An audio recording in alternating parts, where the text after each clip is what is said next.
पप्पांचा आज बड्डे होतो म्हणून पप्पांसाठी मस्तपैकी मसाला ऑमलेट बनवलेला आणि हा ऑमलेट 2 अंड्यांपासून बनवलेला होता आणि ह्याची रेसिपी एकदम सिंपल असा कांदा टोमॅटो मस्तपैकी बारीक करून घ्यायचो, त्याच्यात जरासं पाणी टाकायचं, नंतर टाकायचं मसालो, त्याच्यानंतर हळद आणि थोडंसं मीठ टाकायचं चवीनुसार.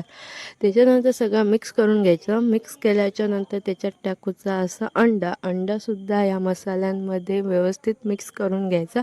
मिक्स केल्याच्यानंतर एक तवा घ्यायचो आणि त्या तव्यावर मस्तपैकी तेल टाकायचं. तेल टाकल्याच्या नंतर आपल्या ह्या सगळ्या बॅटर तव्यावर स्प्रेड करून घ्यायचं आणि त्याची मोठ्यात मोठी पोळी तयार करायची.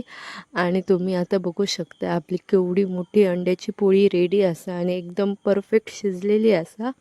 दोन्ही साईडने मस्तपैकी फ्राय करायचं आणि आपली रेसिपी रेडी असतात. तर आजची रेसिपी तुमका कशी वाटली कमेंट करून नक्की सांगा आणि चॅनलला सबस्क्राईब करा. बाय.